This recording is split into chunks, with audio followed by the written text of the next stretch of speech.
আজকে আমি বগুড়া থেকে ঢাকা যাব, তাই আমি বগুড়া স্টেশনটা আমি আপনাদেরকে ঘুরিয়ে ঘুরিয়ে আমি ভিডিও করে দেখাবো কতটা সুন্দর। তাহলে চলুন ভিডিওটা দেখা যাক। কথা বলতে বলতে কিন্তু আমি চলে আসলাম রেল স্টেশন পাশে। দেখেন এই যে দেখতে পাচ্ছেন, এটা কিন্তু বগুড়া রেল স্টেশন। এটার লোকেশন হলো বগুড়া সাতমাথা। সাতমাথা থেকে যদি আপনি কোনো অটোতে আসেন তাহলে কিন্তু 20 টাকা নেবে, তাই সহজে এখানে কিন্তু নিয়ে চলে আসবে। আর যদি আপনি হেঁটে আসতে চান তাহলে কিন্তু সমস্যা নেই, এখানে কিন্তু 10 মিনিট হাঁটলে কিন্তু রেল স্টেশনে কিন্তু চলে আসবেন। আর যদি আপনারা না চিনেন তাহলে কিন্তু যদি কেউ বলেন যে রেল স্টেশনটা, তাহলে কিন্তু দেখিয়ে দেবে। আর সাতমাথাতে কিন্তু মোটামুটি দেখাই যায় রেল স্টেশনটা, তাহলে অবশ্যই আপনারা চিনবেন, না চিনার কোনো কথা না। চলুন তাহলে আমরা ভিতরে যাই। এই যে দেখেন, এখানে কিন্তু বগুড়া রেল স্টেশনের কিন্তু সাইনবোর্ডটা কিন্তু দেখা যায়। এই যে দেখতে পাচ্ছেন বগুড়া রেল স্টেশন আইসা কিন্তু এখানে আমি যেটা দেখলাম, রেল স্টেশনটা কিন্তু অনেক সৌন্দর্যই, কিন্তু এখানে যেটা লক্ষ্য করলাম আমি একটা জিনিস, এখানে কিন্তু মানুষ অনেক কম।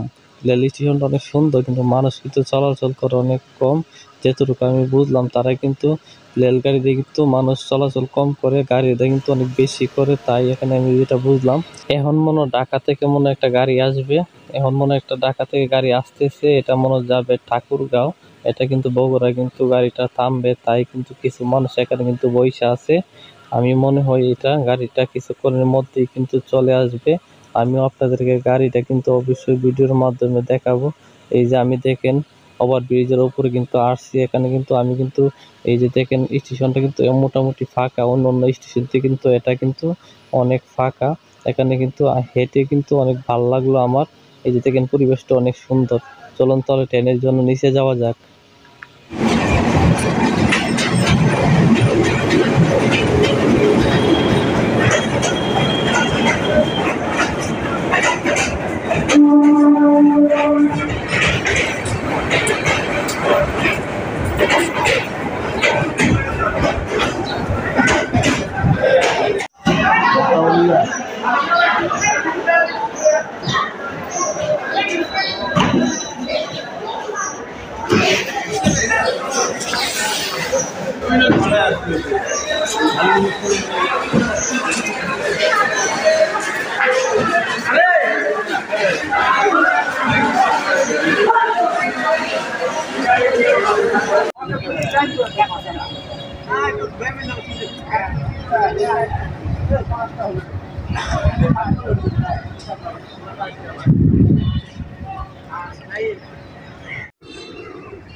ট্রেনটা কিন্তু এখন ছেড়ে যাবে ঠাকুরগাঁওর দিকে, তাহলে আমরা এখান থেকে চলে যাব। তাহলে সবাই ইনশাল্লাহ ভালো থাকবেন।